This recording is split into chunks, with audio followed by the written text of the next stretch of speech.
All right. Blessings, and shalom. Blessings and shalom to you guys. Go ahead and do me a favor really quick off the bat. If you could just go ahead and thumb up the video and share the live, guys, I would greatly appreciate it. Welcome to Beit Emunat Torah. That is the house of Torah faith. So glad to see everyone here tonight on this day that Abba has made.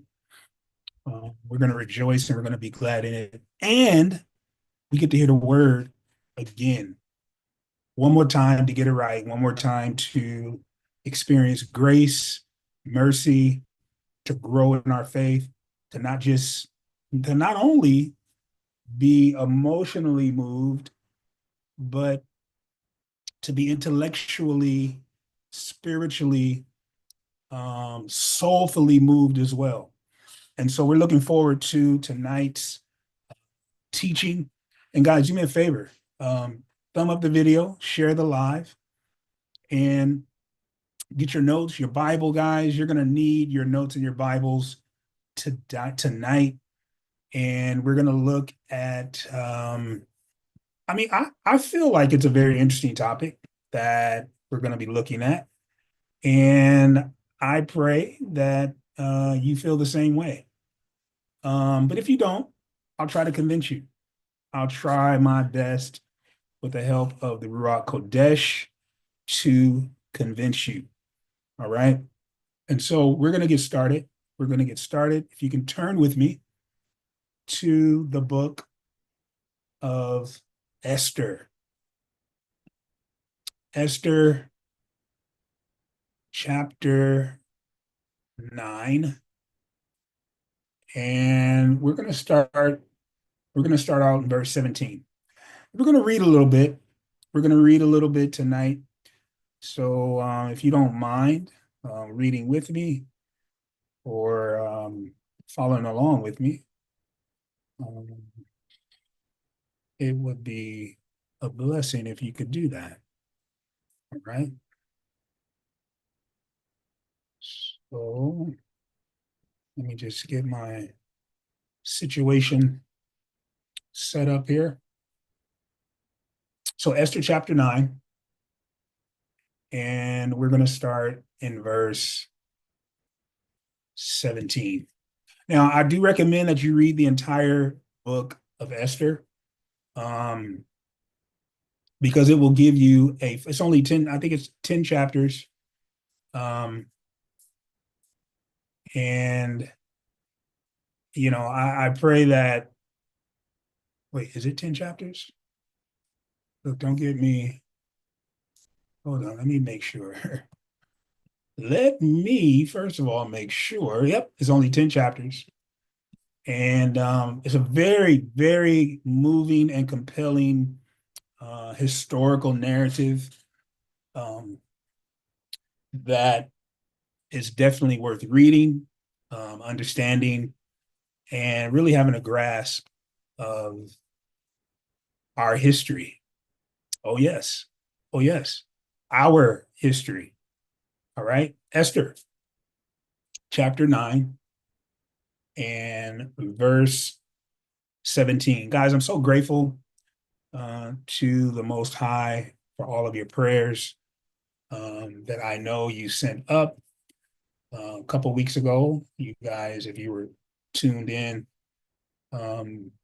you witnessed an emergency call live on the air. And I do want to thank all of you for your prayers. My mom is doing just fine. She's supposed to be resting, but you know how mothers are, especially my mom. Um, but she just had a birthday yesterday. All praise to the Most High um, for her turning um, another year old. Now, I share you guys about um, birthdays and the origins and all of those things, guys. I hope you didn't forget. Um, But yeah, we recognize, um, and I think the scripture says that we should count our days. And so that's what we did. And so she has 82 years times 365. What is that? How many days is that? 82 years. Now, is it 365 or is it 365.25? I think it's 365.25 times 82. Guys, you know how many days that is? It doesn't seem like a lot of days, but it's definitely a lot of days. It's almost 30,000 days. Wow. 30,000 days. Man. And nights. 30,000 days, 30,000 nights. All right. Wow. That's a long time. It's a long time. Um, I pray that I'm in just as good of health, that my mental, physical, my mother still drives. She still does, I mean, a lot of stuff that she shouldn't be doing.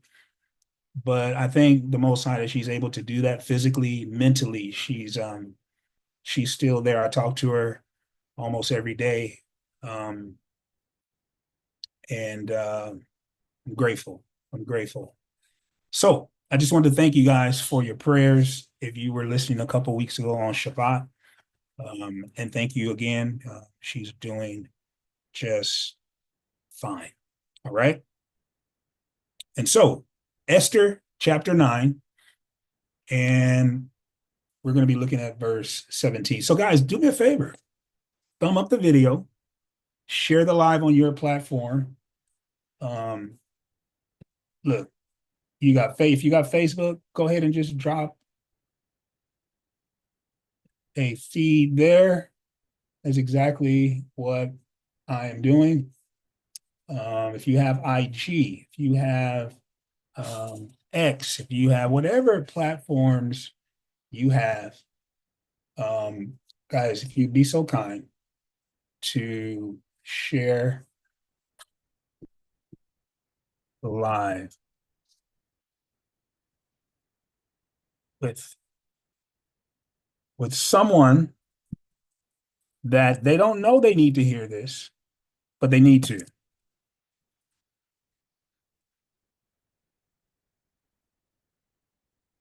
Right? And I was running late, guys. You know what? I was just doing some last minute studying, sharpening up this lesson.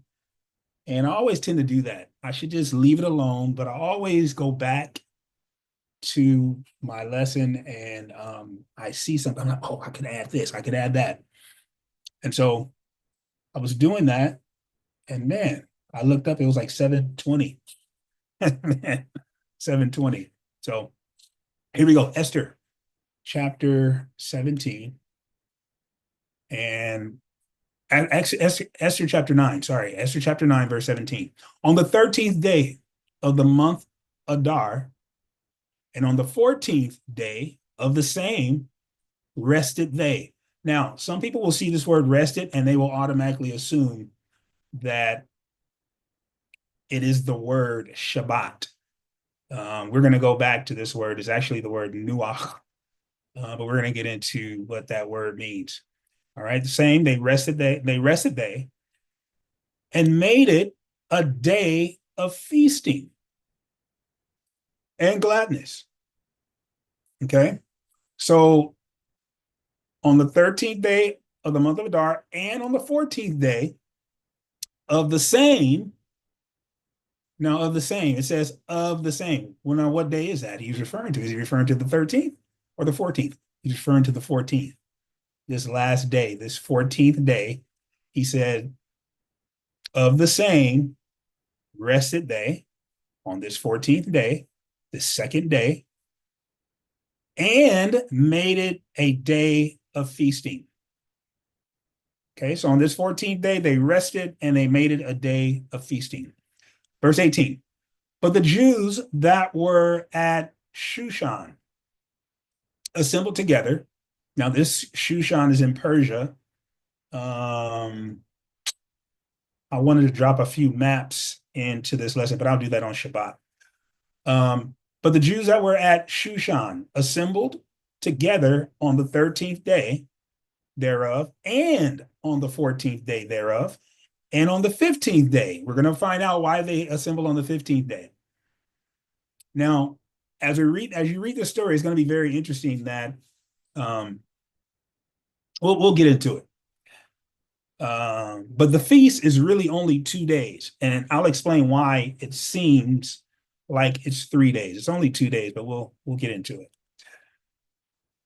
And the same rested and made it a day of feasting and gladness. So they're saying here in verse 18 that on the 14th and the 15th day, it was a day of resting and feasting.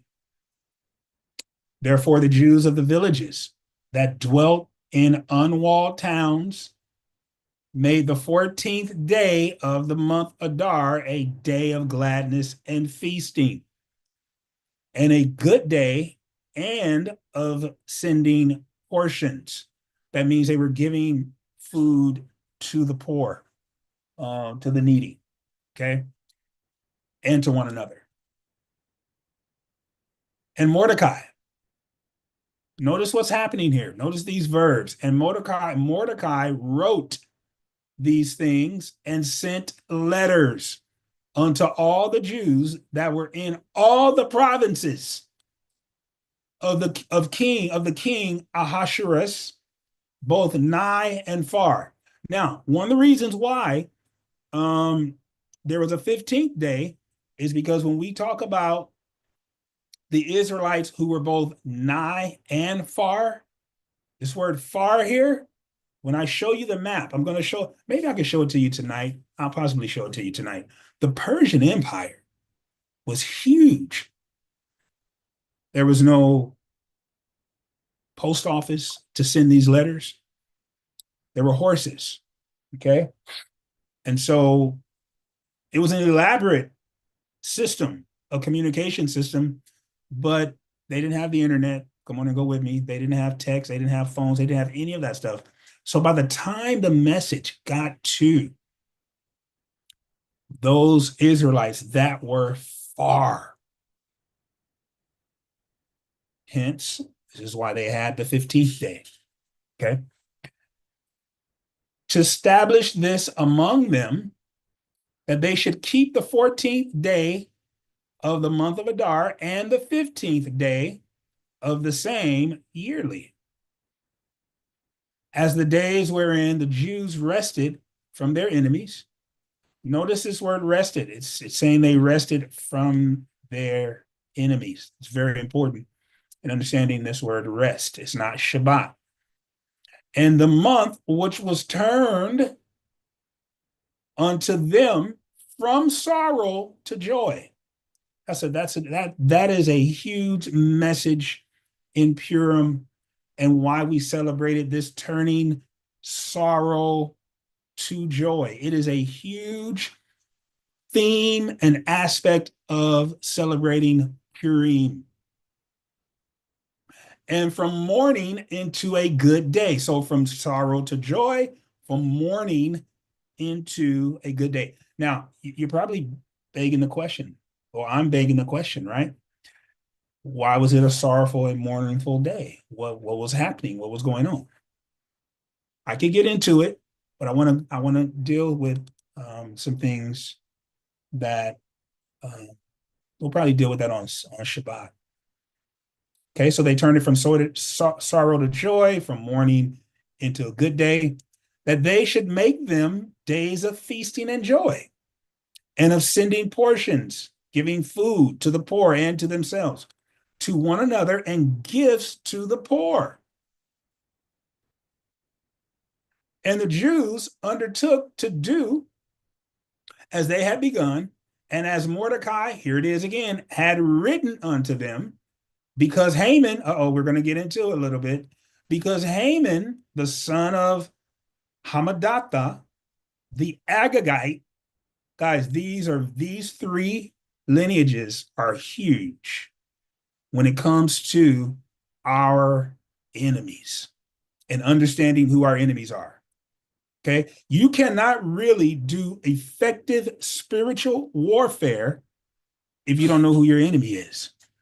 And listen, I'm not talking about, we all know that Hasatan is the ultimate enemy, but remember, in some of my lessons that I've been teaching you guys, if you've been following, you'll know that Hasatan he uses people as a proxy to terrorize us, to murder us, to oppress us, to do all manner of wickedness against the people of Yah. Okay? So when we get into this lineage of Haman, the Hammedatha, the Agagite, we're going to really see who this enemy is. Oh man, this is very interesting because let me just bring this up and put this as a question. If the enemy uses people, and we know that the enemy will never stop trying to destroy and eliminate the people of Yah, if he was using Haman, the son of Hammedatha, the Agagite, back then, who are these people today? Well, it's very difficult to trace this lineage, and who are these people today? Can we use any historical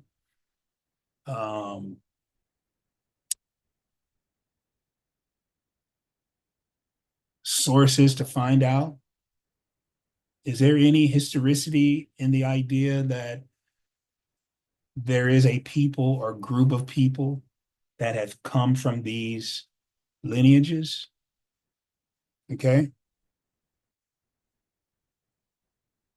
And so we're going to look at that. We're going to look at it. All right. And so the enemy of all the Jews had devised against the Jews to destroy them and had cast pure. This word pure in the Hebrew is the actual Hebrew word pure. Also, they just transliterated it here. That is, he's going to define it. Here's one of these context clues. They're going to give you the definition of pure. That is the lot. It's the casting of lots to consume them and destroy them. And so a little bit of the story is Haman, out of all the time that the Israelites were in Persia, had been casting lots to see if the lot landed on a certain number, then on a certain day, Haman was going to send the word to destroy all the Israelites. Okay. And so this is partly why our ancestors turned this idea of pure, casting lots, into what is called Purim. We're going to get into that too. And had cast pure, that is the lot, to consume them and destroy them. But when Esther came before the king, King Ahasuerus, he commanded by letters that his wicked device, which he devised against the Jews, should return upon his own head, should turn upon Haman's head, and that he and his sons should be hanged in the gallows. Wow. You think Yah had a hand in that? Or do you think that the Israelites were able to do all of that on their own? Verse 26, and wherefore they call these days Purim, after the name of pure. Therefore, for all the words of this letter and of that which they had seen concerning this matter, and which had come unto them, the Jews ordained and took upon them and upon their seed and upon all such as join themselves unto them. Key. That means that they're not just Israelites. And we're going to get to, maybe we'll deal with the text in Esther where it talks about how these Persians converted to serving the Most High, and joined themselves to Israel. And guess what these Persian Gentiles were called? They were called Jews. Okay, we're going to get into that. We're going to get into, because many people, and I don't know everything. Some people think I do. Some people think I know everything, but I don't. I know what I know. I know what Abba Yah has shown me, and I'm willing to stand up and defend it. But there's a lot of controversy over understanding who is exactly a Jew. What does that mean? Does it mean that they're an Israelite? Does it mean they're from the tribe of Judah? Does it mean that they're Jewish? What does it mean to be a Jew? All right. And so that's one of the issues that we could deal with. But let's continue.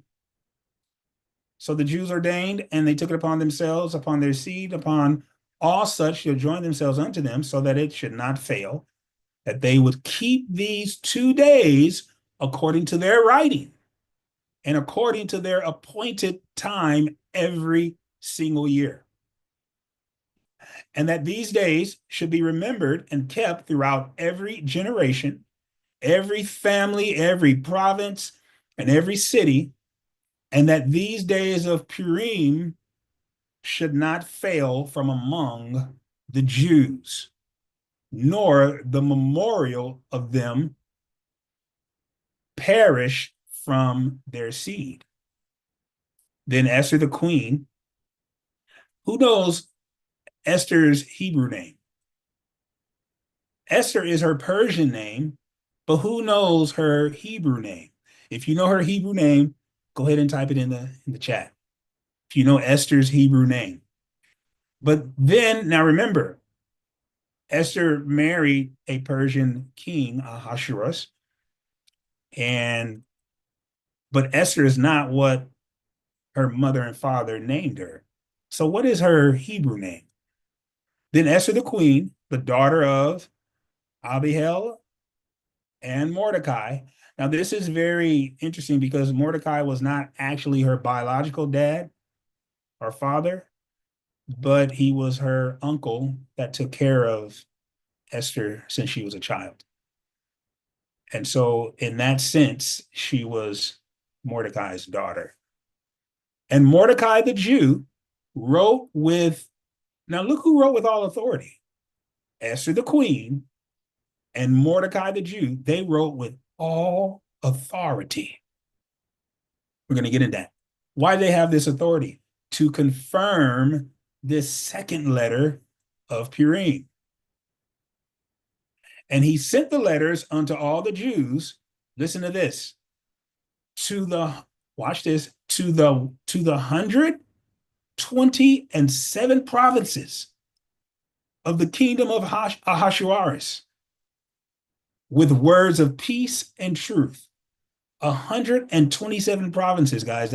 I wish I could show you actually, give me a second here. I can pull the map up. I'm not going to do it right now, but I will pull it up in just a bit. All right. Verse 31.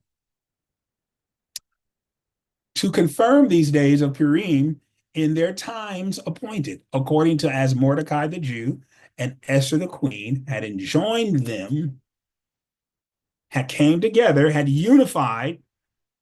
Look at this. Look at how we have these Israelites in captivity that are in unity. And watch this. They were so much in unity, what they wrote in their letters matched. Come on with me here. Not like today. Not like today, guys. I mean, we got people who love Yeshua, who keep the commandments, and we can't agree on nothing. Everybody thinks they're a scholar. Everybody thinks that Everybody thinks they're a teacher. Well, then how come you're not teaching? Okay. And it really overcooks my grits when you have people who are not teaching, but they act like they're teachers. Okay. If you're a teacher and you want to teach, you should be teaching instead of arguing and making arguments for positions that are very weak. Listen, we need unity in the body.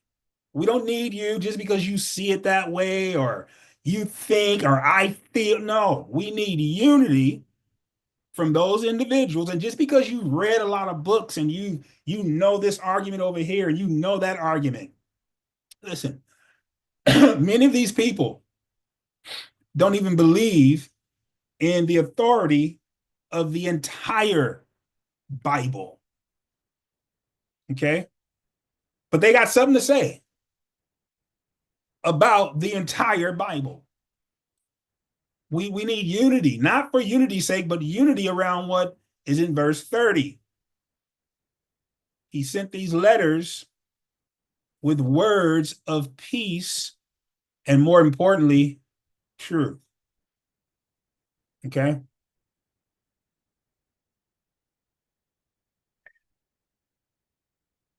And then he says, so Mordecai, the Jew, and Esther, the queen, had enjoined themselves. They had unity. And as they had decreed for themselves and for their seed, the matters of the fastings and their cry.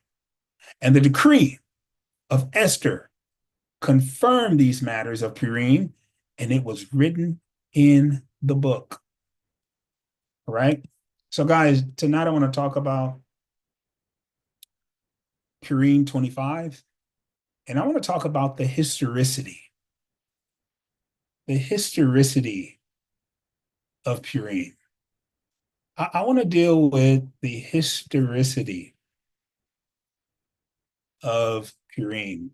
And so when I talk about historicity, guys, what I'm saying is that when we assess individuals that are mentioned in this text, or any text for that matter,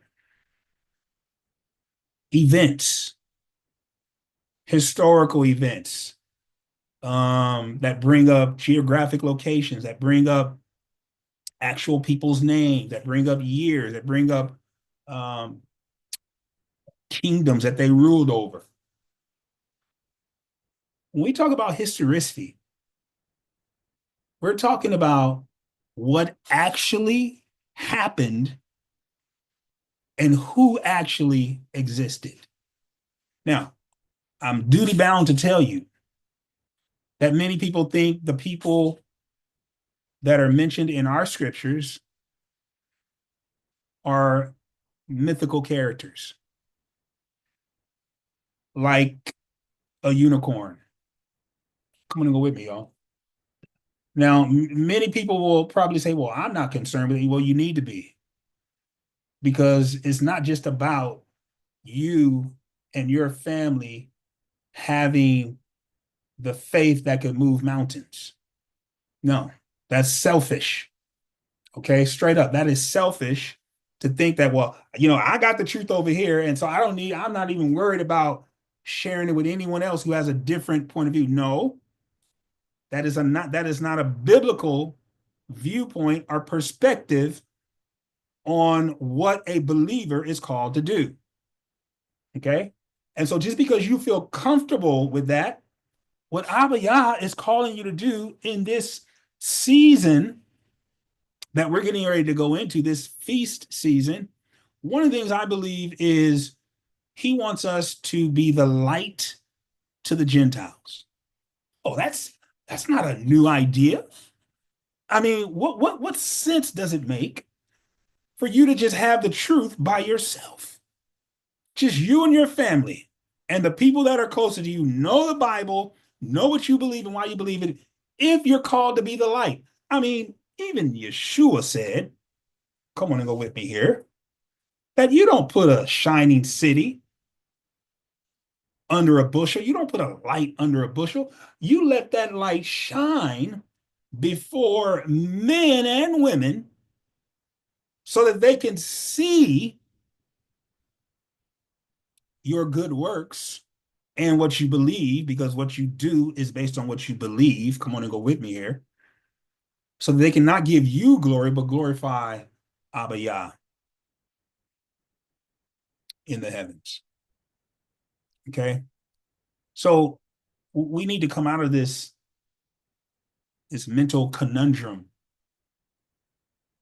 of thinking that no, I don't need to know what other people believe about. No, yeah, you do. You do. And you're going to see that because every single day you run into someone who has different beliefs. How many times have you felt like you are incapable of sharing the gospel? Listen, you got to go further than just saying, well, I believe it in my heart. I prayed one day and you got to, that's good, but you got to go beyond that. Okay. And so there are people who believe that what we believe is just a mythical belief. How do you respond to that? Okay. And so that's part of what we tend on showing is this. Let me say this too. Is that when we talk about the historicity of Purim, and more largely the Bible, what we're really saying is that it's reliable, it's trustworthy, that the biblical accounts are distinguished from any other biblical, and I shouldn't say biblical, any other religious text, because what's actually in our text, you could actually go to these places. Okay. And so we have a literal history that we can rely on. I mean, we have archaeological evidence that keeps proving over and over and over again that the scriptures are historical, that these events and these people actually lived. And it's not just excuse me, it's not just testified in our scriptures. We have other kingdoms that testify of the historicity of our scriptures. I mean, I can go on and talk about these external sources that they call them. And this is what we have to become familiar with, or is we have to become familiar with the scriptures, but we also have to become familiar with the external sources that proves the historicity of the scripture, and specifically tonight, the historicity of Purim. All right. Fair use. Fair use. What we're going to be sharing tonight, guys, is indeed covered by the copyright laws. And so what we're going to be doing tonight is using all of our sources, everything for the purposes of learning, growing, educational purposes, personal growth, personal understanding and development, spiritual growth. We're learning about our faith. Any quotations that I quote tonight from original authors and sources are covered in this fair use because it's for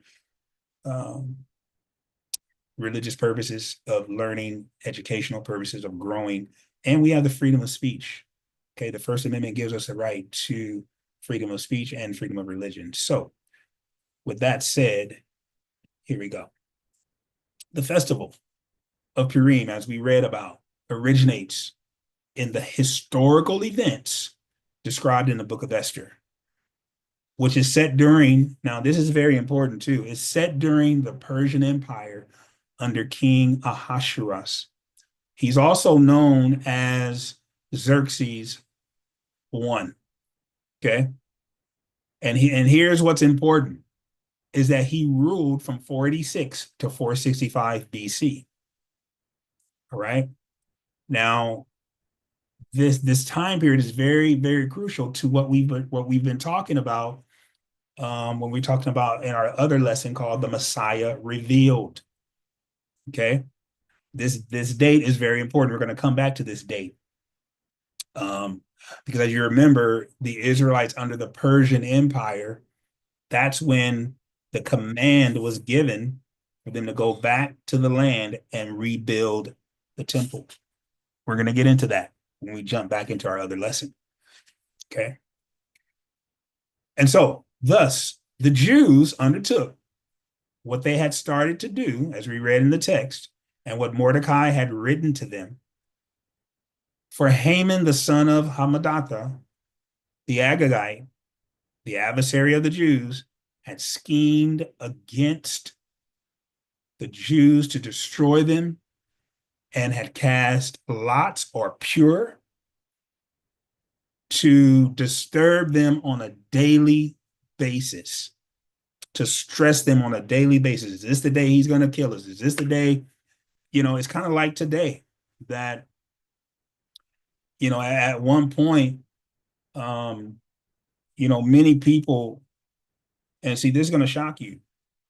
Many people can make an argument and say, well, the police is out to kill us. Well, let me ask you a personal question. When's the last time you even been pulled over by the police? See, I grew up in South Central LA. And the police, yes, they were one group that I was worried about. But guess who else I was worried about? Come on and go with me. And I was more worried about them than the police. The Bloods and the Crips. See? Yeah, that's who I see. I woke up every day not wondering, is the police going to follow me and shoot me and kill me? I was waking up every day as a youth thinking, dang, what clothes can I wear this blue? Am I going to be in this neighborhood, a blood neighborhood, where this will get me killed? Come on and go with me here. That's what I was waking up when I was from the age of 10, actually younger, probably maybe 7, 8. I was already aware. 6, 7, and 8, I was already aware of the colors. From that young, even to this day, when I go back to visit my mom, I'm very conscious of what neighborhood I'm in. Straight up. If you know, you know. And so there's a conversation to be had about that, of whether or not you're more afraid of the police or your own people. Now, I can hear some people already saying, you, Uncle Tom, and how dare you? Wait a minute. How dare you allow drug dealers to sell drugs to your people? And you say nothing about that. Now, we can say, well, we don't bring the drugs in, and that we can say all of these arguments, but how dare you allow it to go on right in your neighborhood and say nothing? Absolutely nothing. Who's a sellout then? Now, when we talk about the historicity of Purim, we're not talking about this. Come on and go with me, y'all. No, this is not what we're talking about. No. We're not talking about cross-dressing. That's what it's turned into, but that's not what we celebrate. No, we're not talking about Halloween. Oh, this is just another opportunity for our kids to dress up. And, since we can't celebrate Halloween, we can dress up on Purim. No, this is not what we're celebrating. It's not what we're teaching here. Look at this. No. Thank you, Mordecai and Esther. Now we can just be free to be ourselves and who we want to be. No, that's not what we're celebrating. Not here. No. Although this is what it's turned into for a lot of people. No. And so many European Jewish people interpret Purim not in a biblical, completely, purely biblical sense, but it's more cultural. And so, you can take the scriptures and you can just turn them into a cultural celebration and make them whatever you feel and whatever your heart desires. Okay. And so this is not what we are doing. However, what we are talking about is this feast day that we just read about in chapter 9, verses 17 through 32. And this word here, la, ya. So this is la, ya, meme, days. Okay. La yamim, pure, ream. Okay. Days of Purim or days of lots. Okay. These 2 days that we're talking about. And these 2 days are right around the corner. They are the 13th of this month and the 14th. Now, let me explain something. Now, in our Hebrew culture, based on the book of Genesis, can someone tell me when does the 13th start? Or I should say this first. When does a day start? Biblically. When does a day start? Now, we know what American culture teaches, that a day starts.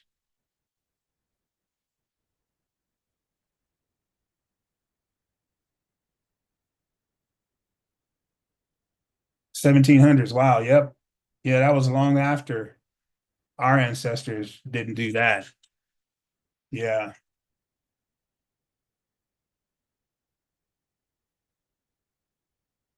Esther was Mordecai's wife. Oh my God. This is what I'm talking about. These are the kinds of things, guys, that I'm just so done with. Thank you, sister. Thank you, sister, for sharing that. And Hadassah, yes. Now we're gonna get into a little bit about what Hadassah means, but not today, not tonight. So yes, her name is Hadassah. Um, and then yes, a day starts at sunset. So watch this. If we're celebrating Purim and it is on the 13th and 14th of Adar, and in the Gregorian calendar, it translates over to the 13th and 14th. The 13th and 14th of March. When do we first start celebrating 13th, on the 13th? So if you look at our chart that I put up here, I think I put a chart here. Yeah, I did. I have it right here. Let me just bring that over into.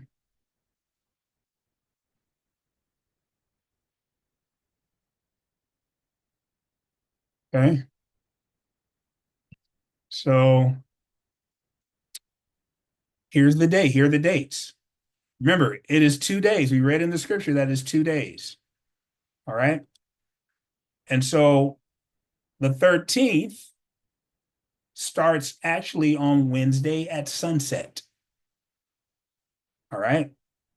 So Wednesday sunset should be like around what, 7 o'clock? Wednesday sunset. What is Wednesday sunset? I know if you're listening on Pacific Coast time, um,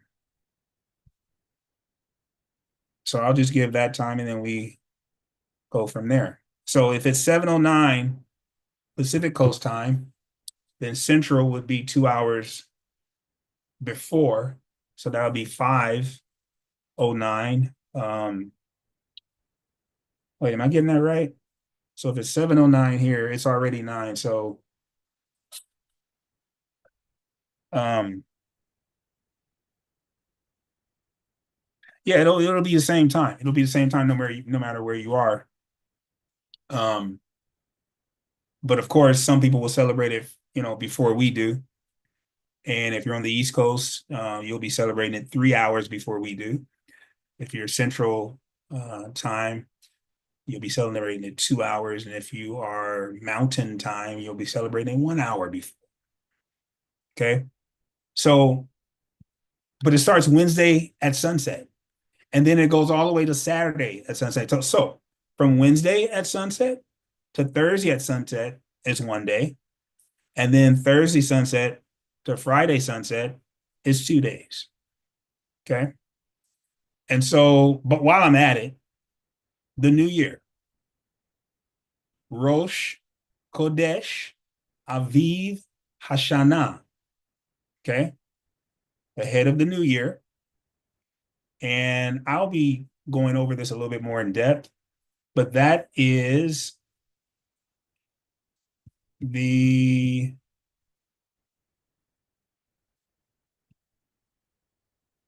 it starts on the 29th at sunset. Okay. So you may want to write these down if you don't know already.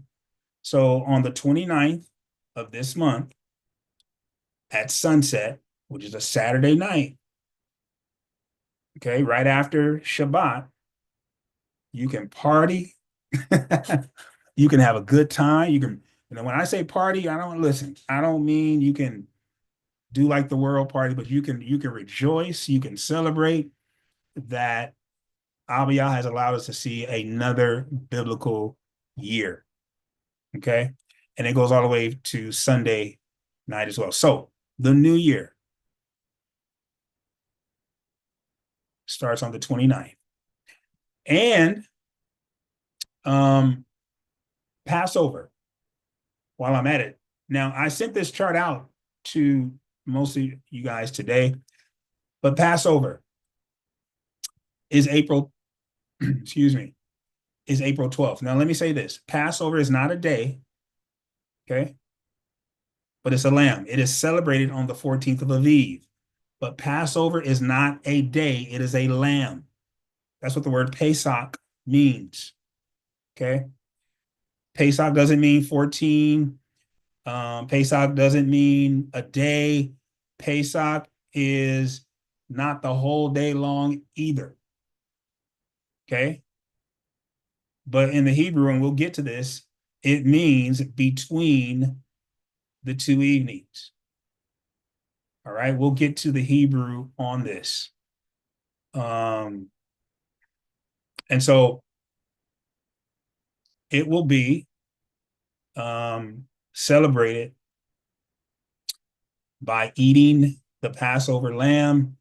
And I shouldn't say eating the Passover lamb, but eating lamb. Now, some people say, well, why are you still doing that? Why are you still? Well, because it's a memorial. It's a memorial. No, we're not putting Yeshua back on the cross again. That's ridiculous. Okay. It's a memorial. And it's right before sunset on Monday, the 12th. Okay. So right before sunset on Monday, the 12th. And we're going to get into this, how we know it is during that time.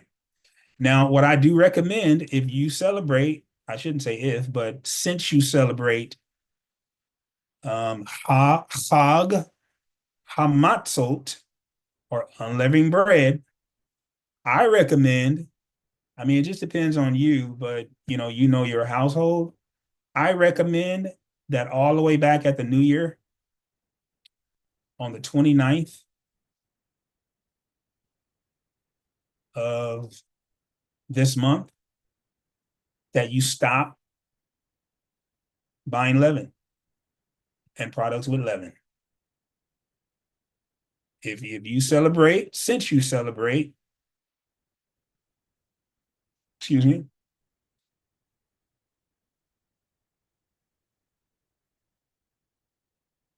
unleavened bread, which comes right after Passover, I recommend that you stop buying products with leaven at the end of this month. Okay, that'll give you about 2 weeks, maybe a little bit more than 2 weeks, somewhere around 2 weeks, so that you don't have to, now there's you know, some people disagree over, whether we should destroy it and throw it away or whether we should just put it in our garage or in our car and, all of that stuff. Just stop buying it and just start eating leavened bread. Start eating unleavened bread, sorry. And I mean, man, unleavened bread is delicious.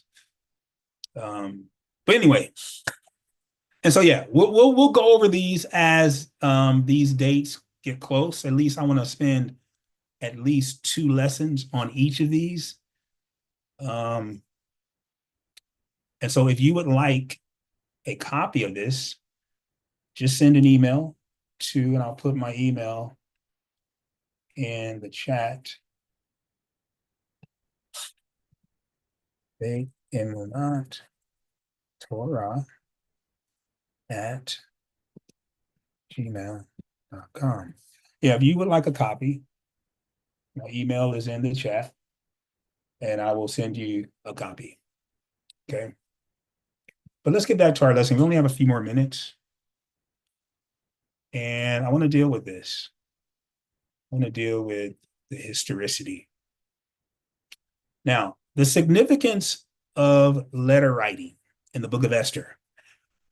We read several times from Esther chapter 9, verses 20 through 32.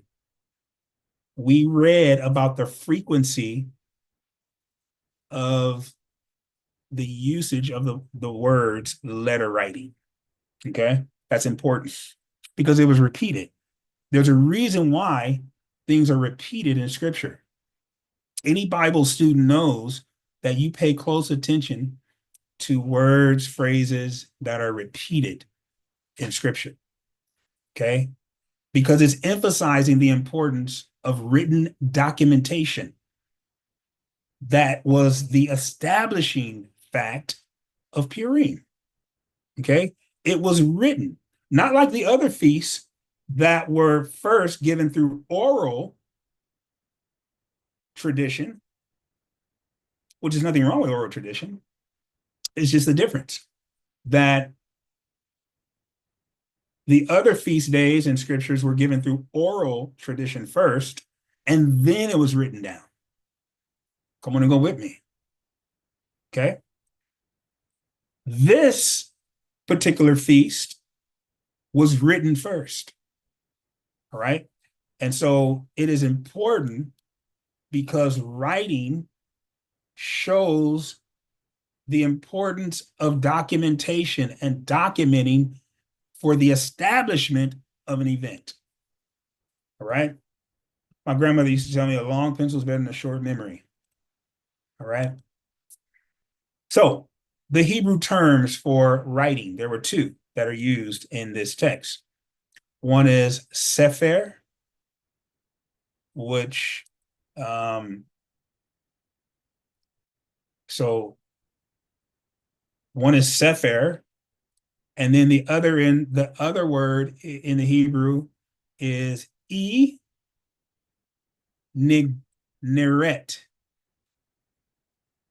Neret and sefer. Okay, sefer is a book or document. So several times it said in the text that they wrote letters or it was written in a book to establish Purim.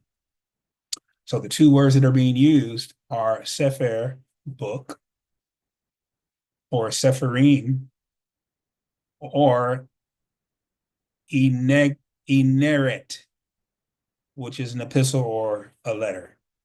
Okay. And so, again, there were 6 times in verse 20. Said, then Mordecai recorded these events and he sent letters And so the words being used here is Sepharim, to all the Jews. Okay. In verse 25, it says Haman. Let me just go there because I want to make sure I'm reading. Probably verse 25. It says, but when Esther came before the king, he commanded by letters that this wicked device, so the king Ahasuerus demanded by letters that his wicked device, which he had devised against the Jews, should return upon his own head. The king did that. Okay. And so we're going to get into the importance of documenting in the Persian Empire. Why is that so important? We're going to get into that. So in verse 25, it says that. Then in verse 26, it says, therefore, they call these days Purim after the name pure. Therefore, because of all the words of this, and here it is, the different word, neret, letter. Okay, therefore, because of all the words of this letter, it was established that Purim should be started. Okay. And then we have another 3. So it's a total of 6. In verse 30, he sent letters, Sepharim, to all the Jews. Okay. Then in verse 32, the command of Esther established these customs for Purim, and it was written in the Ba Sefer. Okay, in the book. This prefix, Ba, is the English words in the, and then Sefer is book. Then in verse 29, wait, did I do 29 already? No, I just have it in the wrong place. 29 says, Queen Esther wrote with full authority to confirm this second letter, and here the word is again, neret, about Purim. Okay, so there's something about the word letter that is repeated 6 times that gives Purim the authority and establishes it so that it can be remembered and practiced from one generation to the next. Okay, now, there are some people that say, well, you know, the Book of Esther doesn't even mention God or anything like that. It doesn't have any mention of the Most High. And it's like, do you believe the scriptures are inspired or not? I mean, just stop, get over it. Make a decision. All right? Either they're inspired in the original documents or they're not. The copies are not inspired. The original copy is inspired. All right? And so, yes, there are mistakes in the copies. But remember, as I said last week, these kinds of errors are simply spelling errors. They're not anything that changes the content of. Now, when I say copies, guys, I'm talking about the earliest copies. I'm not talking about, copies that people have changed where we can clearly see that they've changed it. No, we don't use those copies. Okay, the copies we use goes all the way back to the first century, first and second century for the Brit Hadashah. All right. So not only does the Book of Esther uses words like letters and book to establish Purim, but it also uses the words write, writing, or wrote. And there are 2 words that are used in Esther 9, 20 through 32. Katav, and now this says they or the, okay? But the actual word is niktav, okay? Niktav. And niktav is the same as written, but It's the same as katav. It's just a different form. It's a different usage of this particular word. All right. And so basically the word for writing is katav, and you have different variations of the word katav. Okay. And this is very interesting too, this word katav, and not going to get into it tonight. We don't have time, but maybe Shabbat will deal a little bit more with katav. And so this word appears 4 times in the book of Esther. All right. And then I've already given you the two different words. Katav basically means to write. But then when you see this niktav, it is dealing with either present, past, or future tense. And so this particular word, niktav, it was written or to be written. Okay. And so these words are very important. And so here are the 6 usages. And I'm not going to go to each passage, but I just wanted to show you that these are very important words. Writing letters. Again, the historicity of Purim, one of the pillars is that you have to, in order for you to discount Purim, you have to show and prove without any doubt that they didn't write. And I'm going to show you tonight that we have evidence from Josephus going all the way back. Come on and go with me here. Showing and proving that in the 1st century, Josephus knew about this writing of these letters. Okay. And so in verse 20, it also says that Mordecai wrote, Ve Yik Tov. Okay. This little doggish at the top of the Tov here. Or the Tav, sorry. Ve Yik Tav, or Ve Yik Tov. And Mordecai wrote these things and sent letters. And then in verse 23, and Mordecai had written, katav, unto them. And then in verse 25, had written, katav, to destroy the Jews. This is what Haman's original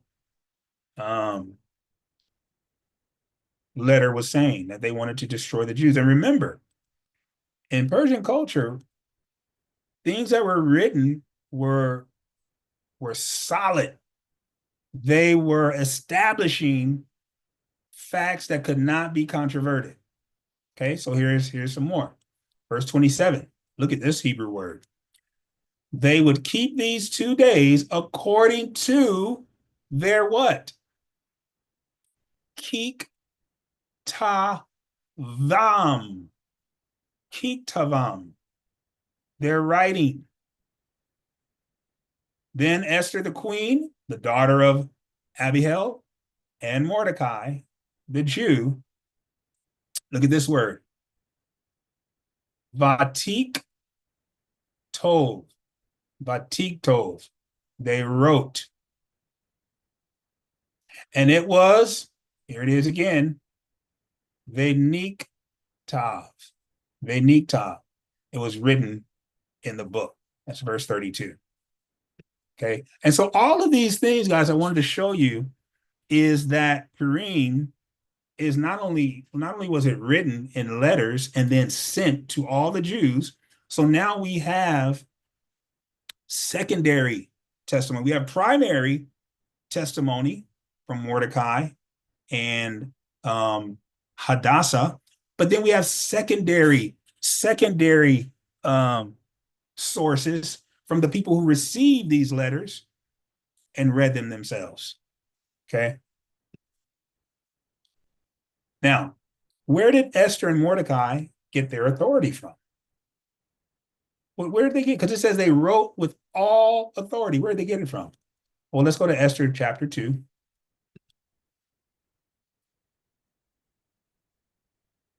Esther chapter 2. And I think it said verse 17. Yep, Esther 2 and 17. Where does she get this authority? Where did they get their authority from? Well, Esther 2 and 17 tells us. And the king loved Hadassah, or loved Esther, above all women. And she obtained grace and favor in his sight more than all the virgins, so that he set the royal crown. Here it is. He set the royal crown upon her head. That was one level of authority, which was high in the Persian Empire, and made her queen instead of Vashti. Okay, so we see that King Ahasuerus, he set the royal crown upon Esther's head, which gave her a political, cultural, and historical authority. Okay, so that's one. He set the royal crown upon her head. But then they had joint authority. Let's go to chapter 9, back to chapter 9, verse 29 through 32. Esther 9, 29 through 32. And we're going to see where their authority came from. Okay, verse 29. Then Esther the queen, okay, so they're establishing again her authority, the daughter of Abihail, and Mordecai the Jew wrote with all authority. Well, where did Mordecai get his authority from? We know why Esther got her authority. How did Mordecai? And Mordecai the Jew wrote with all authority to confirm the second letter of Purim. And he sent the letters unto all the Jews to the 127 provinces. So watch this. Mordecai got his authority from the people. The people recognized him as an authoritative figure within the king's court because he foiled the plan of Haman when he tried to murder all the Jews. Or sorry, he tried to, I think he tried to overtake King Ahasuerus. I think that's what it was. I can't remember exactly. But he foiled the plan. He overheard Haman and his goons plotting to do something against the king. Okay. And so because Mordecai rose in authority in the king's court and he didn't forget about his people. God, that is a huge point that I wish I could rest on.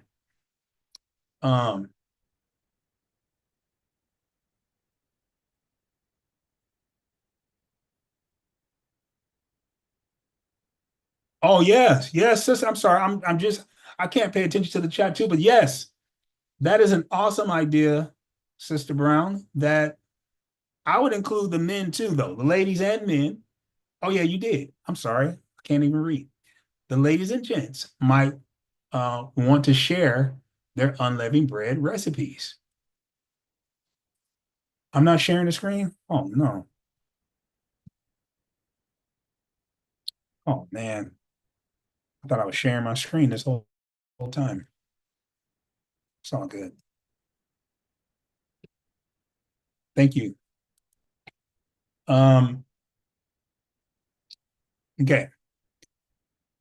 So verse 30, and he sent letters unto all the Jews to the 127 provinces of the kingdom of Ahasuerus, the Persian Empire, with words of peace and truth. This is why Mordecai had authority with the people, is because he was not only in the king's court, but he didn't forget about the people once he was in the king's court. Now, how many political figures?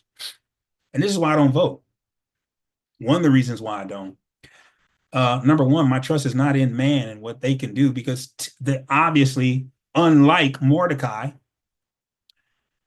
the leaders, political leaders around the world promises you the world, but they deliver nothing. I think Martin Luther King said that the United States, when it was time for the United States to step up and take care and make right their wrongs with our community, with the Israelites, that he said he went to the bank of justice. Come on and go with me here. And the check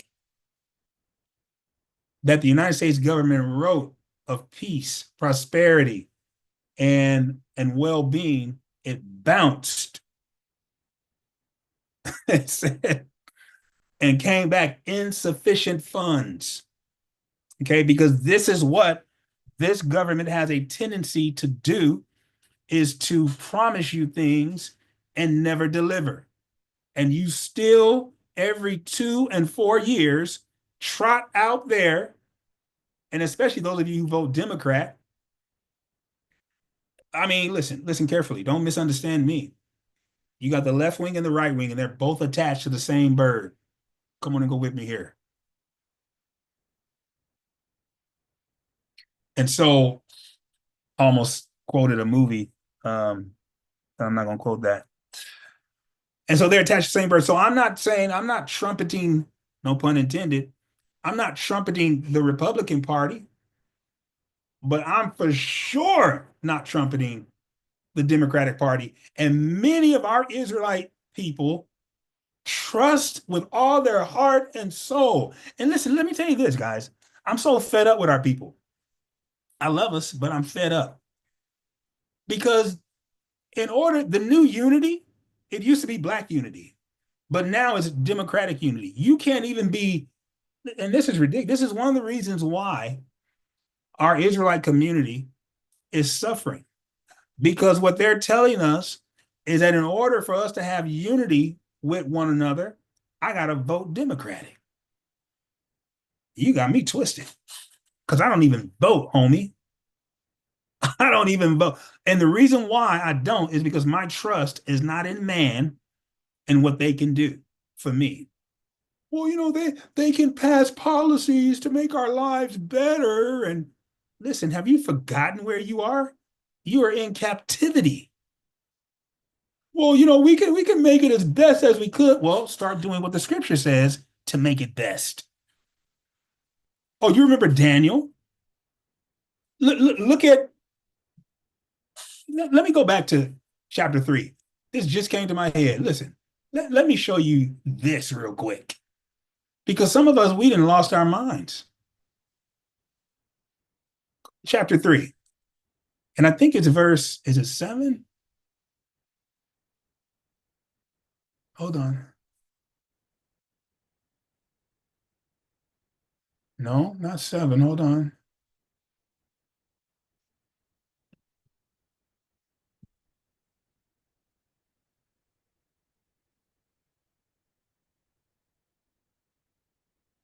Hold on. Let me get this one for you real quick. I think it's chapter 9.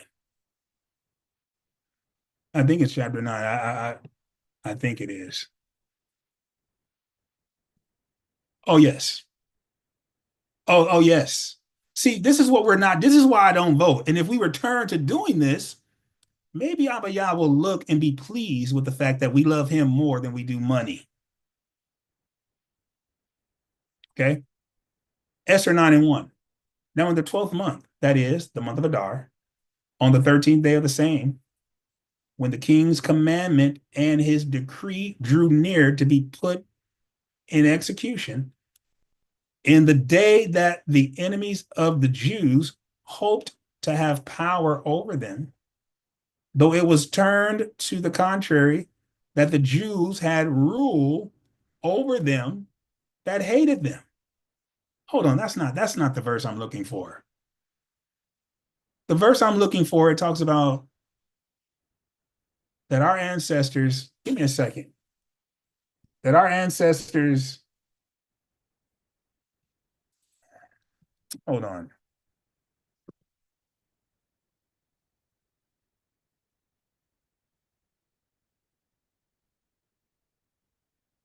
Give me 1 second. It said that the Jews didn't follow the king's commands, but were, I think it said contrary.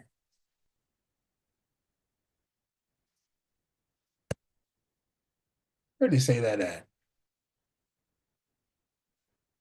Was it 9-1?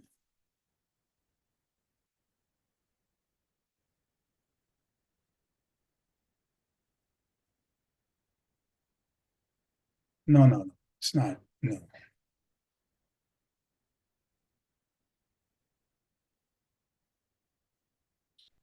Hold on.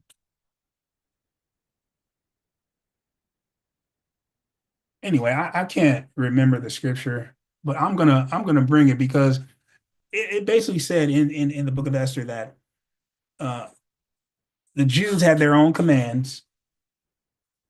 Um, y'all got me on one.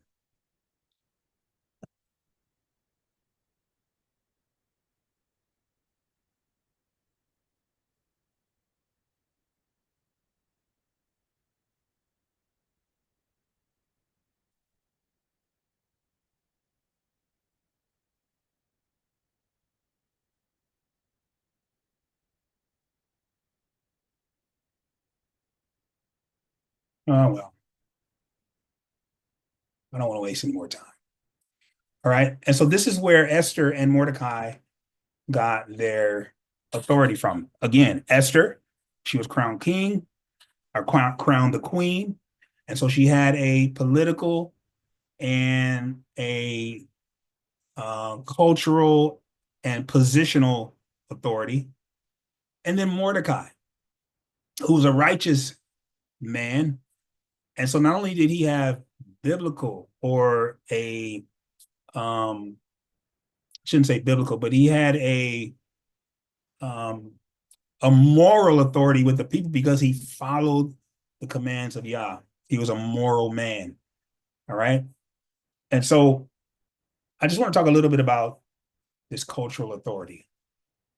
So let's go to Esther 8 and 8. Now, again, all of this is serving to show that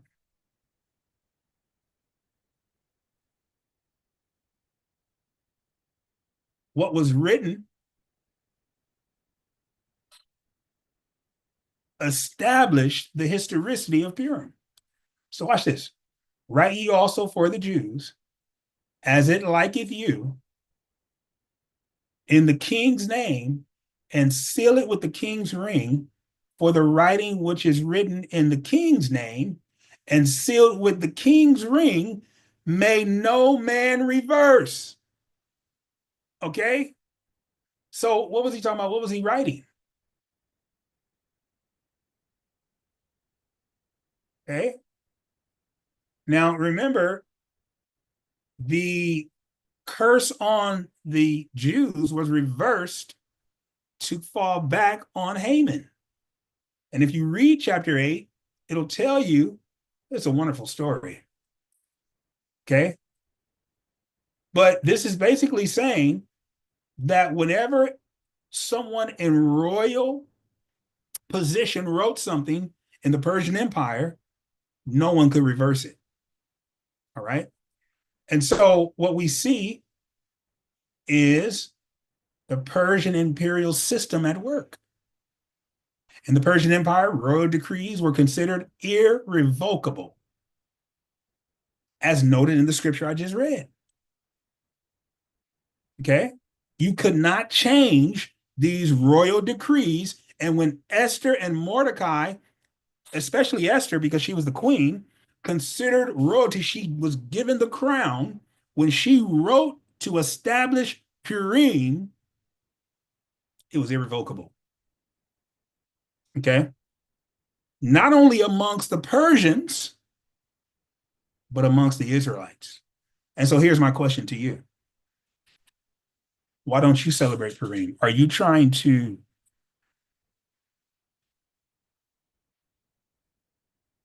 turn what one of our ancestors did and make it invalid? Well, what's your authority? Well, the Torah is my authority. It's not in the Torah. Well, let me ask you this then. Watch this. See, I'm about to bust you in the head with that kind of thinking. Is the Parsha in the Torah? Hmm? Oh no, don't try to go. No, no, don't try to go to Nehemiah 8. That's not Torah. Mm-mm. Don't go to Nehemiah 8. Oh, you want Deuteronomy 31? You gonna go to Deuteronomy 31 on me? Well, that's not, excuse me, that's not the parasha. No. You can use these verses to support why you read the parasha. Come on and go with me. But there's nothing in the Torah that says you should read it weekly, a portion here, and within a year. There's nothing in the Torah that says that. So why do you do the parasha? That's not in the Torah.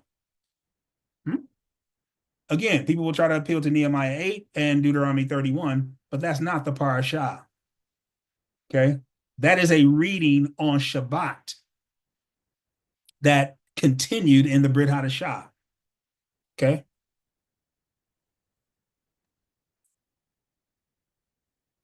All right. So this dual spheres of influence. What do you mean by spheres of influence? Well, you had Mordecai. Esther's position as queen gave her access to Persian royal authority. While Mordecai, who had been elevated to a high position in the Persian court, represented authority within the, I should say, Israelite community. Okay.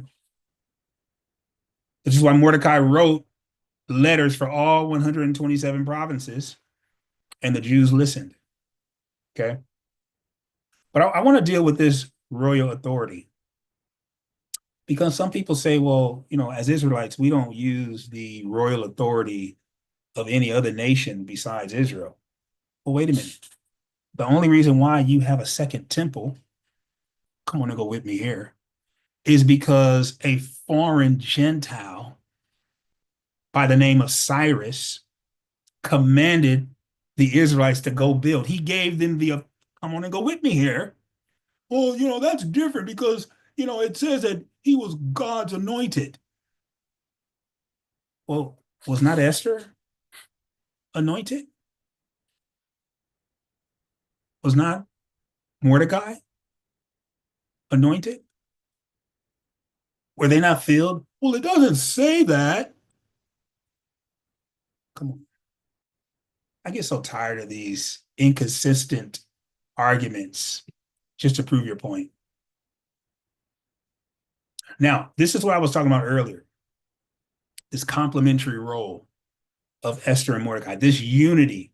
And I like this word complementary because even though Mordecai and, come on and go with me here, y'all, even though Mordecai and Hadassah had different roles, they complemented one another. Come on and go with me. Just because they had different roles doesn't mean that Hadassah's role was better than Mordecai's. No, they complemented each other's role. Okay, let's go to Esther 10. Esther 10.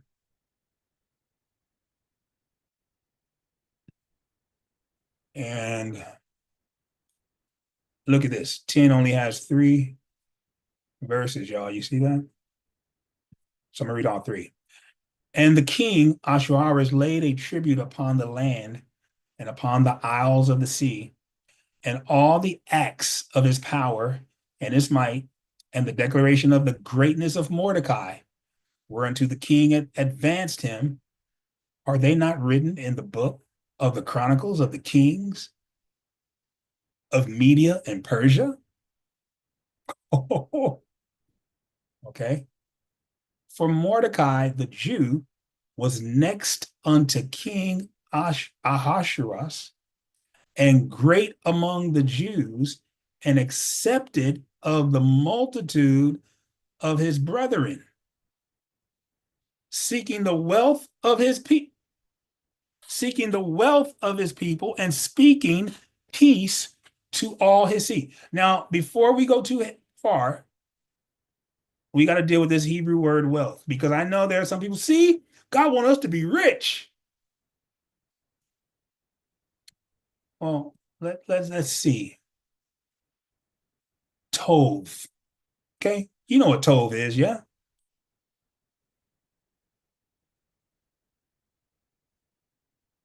So when he says the wealth, see, what's your understanding of wealth?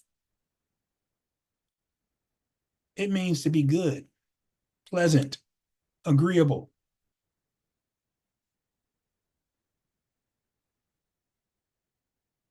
Look at this.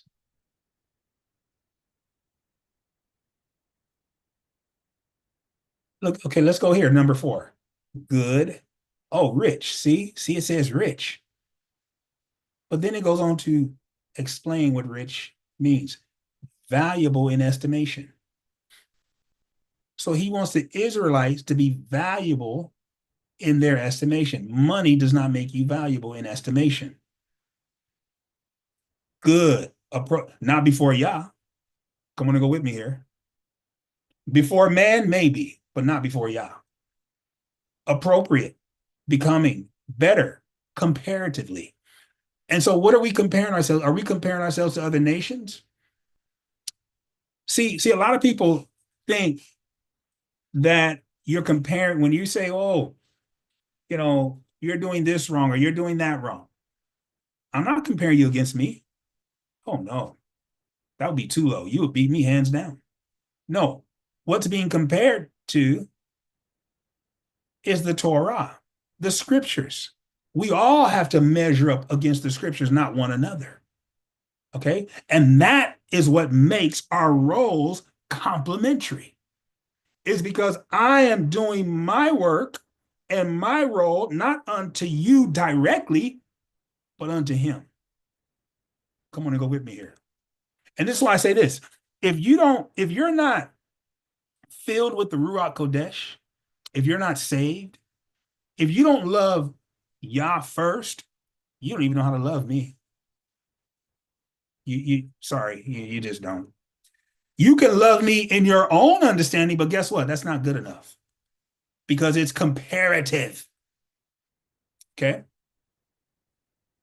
So when he says, I want the Israelites to be wealthy, he's saying, I want them before Yah to be good, they want Yah to estimate their goodness based on his understanding and not theirs.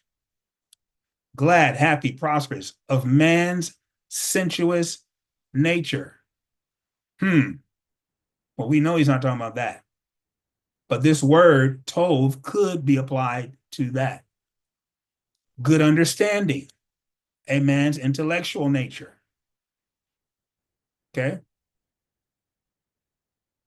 To be right ethically. That means this, if you know to do what's right and you don't do it, you're not being good. Not in my estimation, but in the Most High's estimation. Okay? But here's the thing that I like. Collectively. That I care about not just my tov, but I care about the tov, the goodness, the intellectual, the ethical, the moral goodness of all our Israelite brothers and sisters who love Yeshua. Come on and go with me. Collectively. Okay?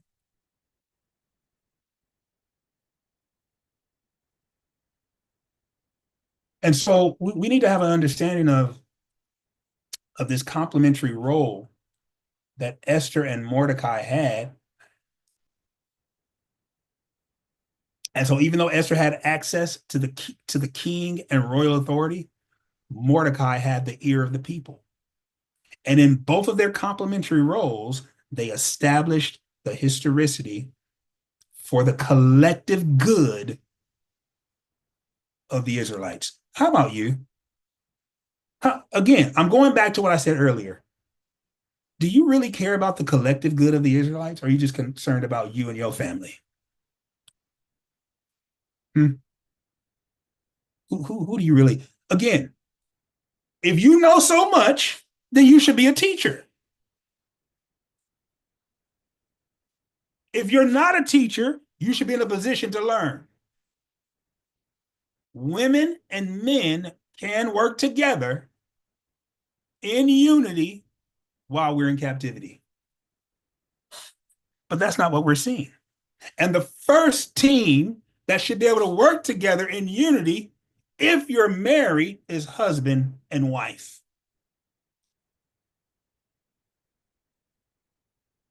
Your role is not beneath mine. My role is not beneath yours. Just like Esther and Mordecai's roles were not beneath each other's, they were complementary, different, but valuable to Yah at the same time.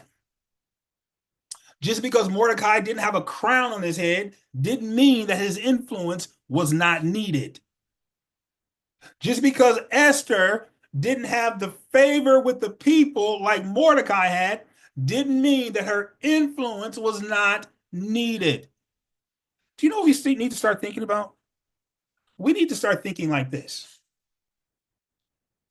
I'm better at what I do for Yah because I need you to be good at what you do for Yah.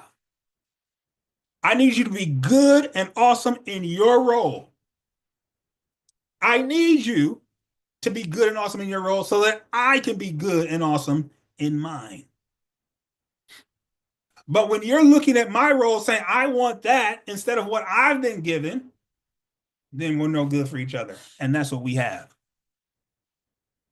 That's what we have. Listen, you're not the master of everything.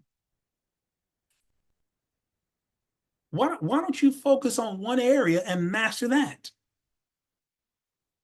If you're a teacher, focus on mastering that. If you're not a teacher, focus on learning so that you can become a teacher. Okay? All this fighting, instead of being in a complementary role, like Esther and Mordecai, we can't get anything done. These two individuals, because they had complementary roles, different but needed, they're the reason why we celebrate Purim today. Can you imagine if you had people living today, a man and a woman that went back into Mordecai and Hadassah's time, we would know nothing about Purim. Nothing. Because we wouldn't be able to work together to accomplish anything. Okay. So we need to change this. Now, to prove this, Flavius Josephus, he wrote Antiquity of the Jews between 93 and 94 AD, first century. Now, watch what he says here. Even now, all the Jews or Israelites throughout the habitable world keep these days as a festival and send portions to one another. The Jews that are in Shushan or Persia, however, gathered together and feasted on the 14th and the 15th. And on the 15th day, they rested. Now, where am I getting this from? Well, Antiquity of the Jews. Here's the link. I'm going to give you the link. Book 11, chapter 6, section 13. Let's go there.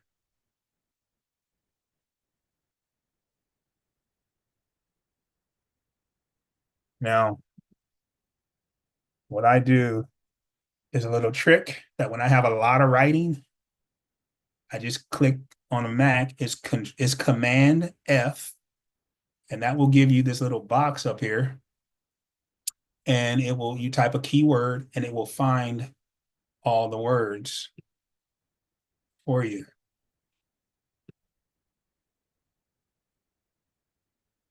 Here it is.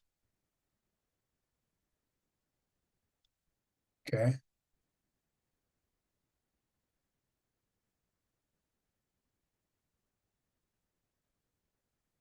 Okay.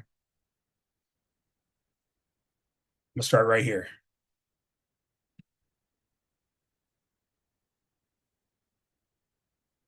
Now, there were slain by the Jews that were in the country and in the other cities 75,000 of their enemies.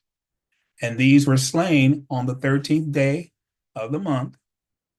And the next day they kept as a festival. In like manner, the Jews that were in Shushan gathered themselves together and feasted on the 14th day. Okay, so they killed the folk on the 13th. Then they had a dinner, a smorgasbord on the 15th or the 14th. They killed them on the 13th and they ate on the 4th, celebrated on the 14th. And that which followed it, whence it is that even now, this is where we started from, even now, all the Jews that are in the habitable world or earth, keep these days festival and send portions to one another. Mordecai also wrote to the Jews that lived in the kingdom of Artaxerxes, that's another name for Ahasuerus, to observe these days and celebrate them as festivals and to deliver them down to their prosperity, their children, that this festival might continue for all time. Now, remember when Ahasuerus' reign was in 458 to 460 BC? This is written in 9, so this is like over 500 years that Josephus is seeing this practice of Purim, and he's writing about it. Over 500 years of practicing it, it came all the way down to Josephus. So from 500 BC, 4 or 500 BC, to about almost 100 AD, that's about 600 years, we have Josephus still writing about Purim, which not only gives authentication to the Book of Esther, because we know Josephus was reading the Book of Esther, but there are other ways that he knew about Purim as well. He just said it. Celebrate the feast festival, delivered to them in their prosperity, that this festival might continue for all time to come, and that it might never be buried in oblivion. For since they were about to be destroyed on these days by Haman, they would do a right thing upon escaping the danger in them, and on them inflicting punishment on their enemies to observe those days and give thanks to God on them. For which cause the Jews still in Josephus's day, that's 93 to 94 AD, Anno Domini, the year of our Lord, the Jews still keep the aforementioned days and call them days of Purim or Furim.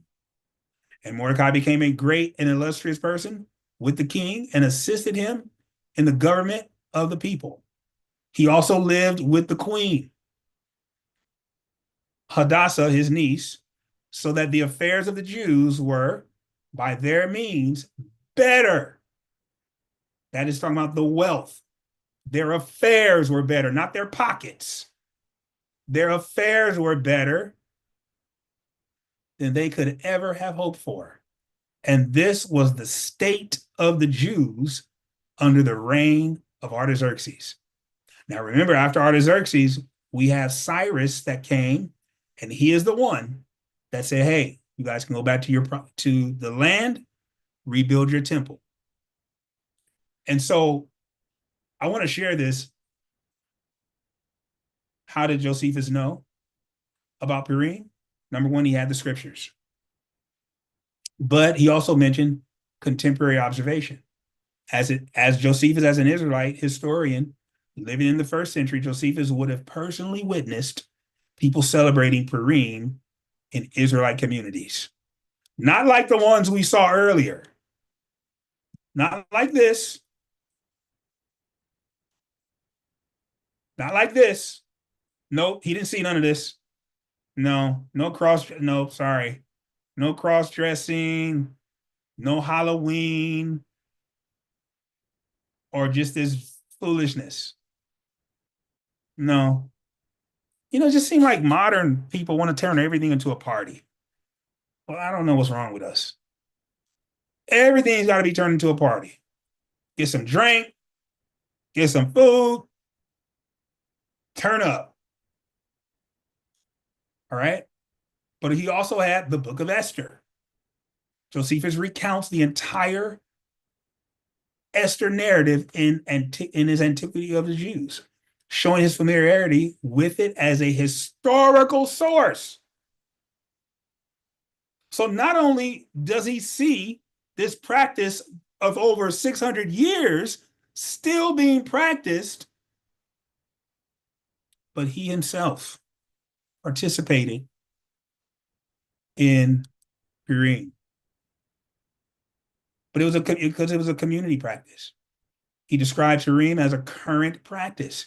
Even now, he says, all Israelites, indicating his direct primary source knowledge in contemporary times, in his times, that the Israelites were still in observance.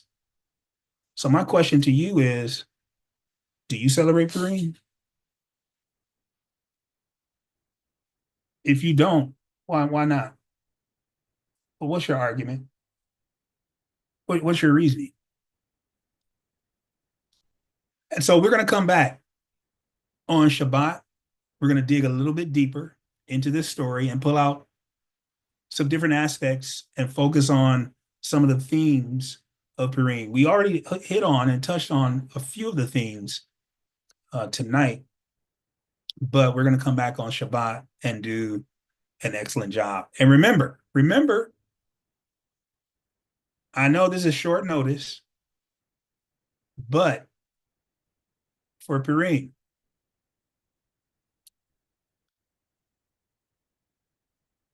Friday is a feast day that we should celebrate.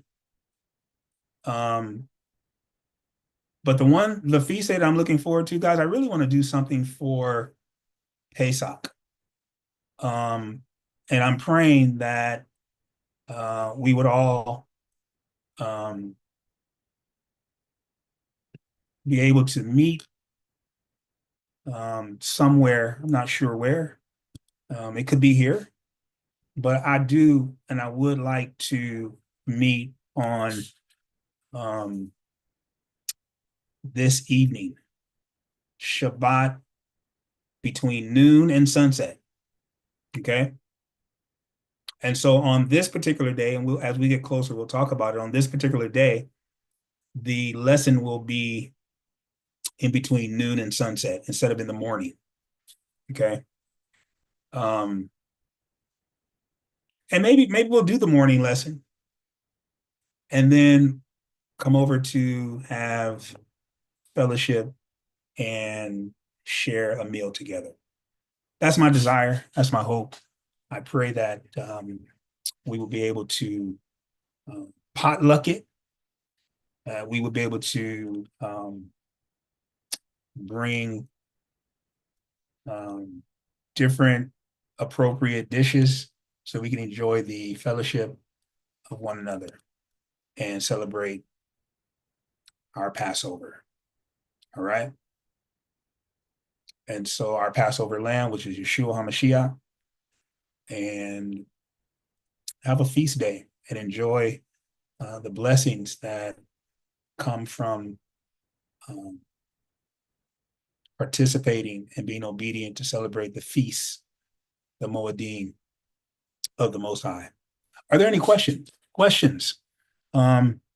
I know it's 9:20 something, but if you have any questions, guys, forward them to me. I definitely want to, and I appreciate your patience, but blessings and shalom to you. Blessings and shalom.